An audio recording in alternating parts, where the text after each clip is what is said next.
नमस्कार, मैं नमिता अनुराग आपको याद दिलाने आई हूँ कि आने वाली 13 तारीख को यानी 13 नवंबर 2023 को अन्नकूट पूजा का या गोवर्धन पूजा का पावन पर्व जो दीपावली के चौथे दिन मनाया जाता है आ रहा है। आइए नानी माँ की पुस्तक पर्व पूजन में देख लेते हैं कि इसके विषय में क्या लिखा हुआ है।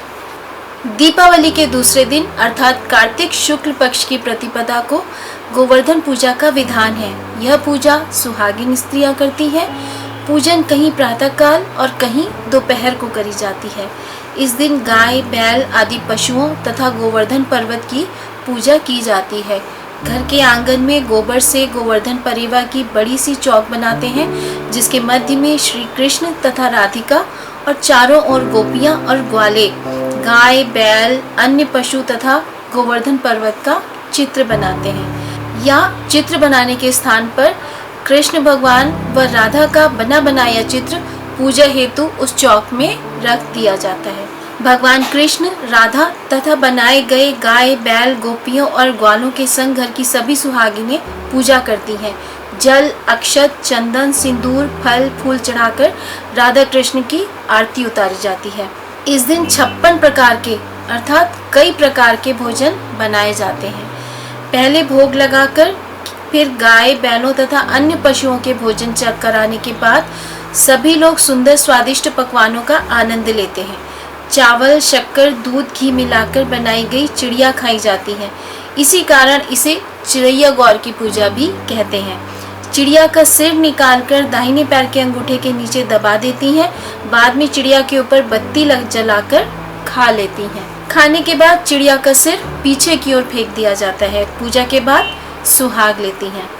सायंकाल आंगन में बनाई गई चौक का गोबर एकत्रित कर पर्वत के रूप में बना दिया जाता है। उसमें 2-4 सीके लगाकर घर के प्रवेश द्वार पर एक जलते दीप के साथ रख दिया जाता है। अन्नकूट गोवर्धन पूजा इस आस्था तथा विश्वास के साथ की जाती है कि जिस प्रकार इसी दिन गोपी ग्वाल बालों द्वारा लाई गई 56 भोग की सामग्री इस मात्रा में एकत्रित हो गई थी कि दूसरा पर्वत सा दिखाई देने लगा था, हमारे घर का भंडार भी सदैव उसी प्रकार भरा पूरा रहे, कभी किसी प्रकार की कोई कमी ना हो। गोवर्धन की कथा।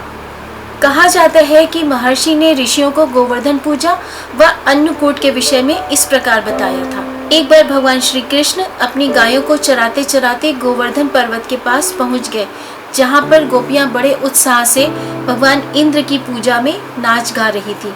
हजारों गोपियां इस पूजा के लिए 56 प्रकार के भोग लेकर इंद्र के उस पूजा उत्सव में उपस्थित थी।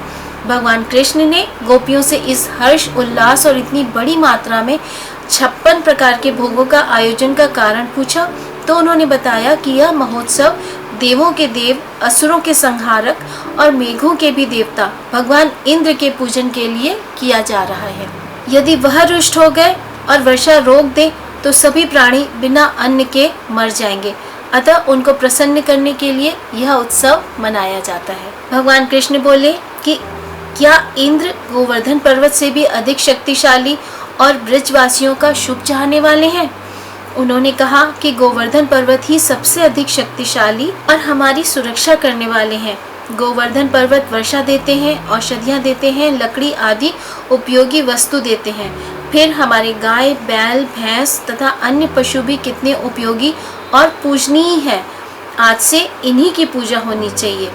गोपियों व ग्वाल बालों ने ब्रज में उसी दिन से भगवान कृष्ण के बताए विधि के अनुसार गाय, बैल, अन्य पशुओं तथा गोवर्धन पर्वत की पूजा आरंभ कर दी। पूजा के इस महोत्सव के न किए जाने की जब इंद्र को सूचना मिली तो वह अत्यंत क्रोधित हुए तथा उन्होंने निरंतर वर्षा कर त्राही त्राही मचा दी। चारों ओर प्रलय छा गया। गोपियां सुरक्षा की गुहार लेकर भगवान श्री कृष्ण के पास पहुँचे। भगवान कृष्ण ने गोवर्धन पर्वत को अपनी एक ही कनिष्ठा उंगली पर उठा लिया और उसे 7 दिनों तक इसी प्रकार उठाए रहे। सभी ने उसके नीचे जाकर शरण ली तथा इंद्र के क्रोध से अपने आप को बचाया। इंद्र को अपनी शक्ति का आभास हुआ और भगवान कृष्ण से अपने अहंकार के लिए पश्चाताप प्रकट करते हुए उन्होंने क्षमा याचना की। भगवान श्री कृष्ण ने ग्वाल बाल तथा गोपियों से कहा कि प्रतिवर्ष इस दिन गोवर्धन पूजा कर अन्नकूट का पर्व मनाया करें। अन्नकूट गोवर्धन परिवा का चित्र गोबर से बनाया जाता है। पूजा के बाद शाम को सब गोबर समेटकर उसका पर्वत सा बनाकर ऊपर की ओर नारियल की 7 सींकें लगाकर नीचे चिराग जलाकर घर के दरवाजे पर रख दिया जाता है। जैसे उनके दिन बहुरे वैसे सबके दिन बहुरे।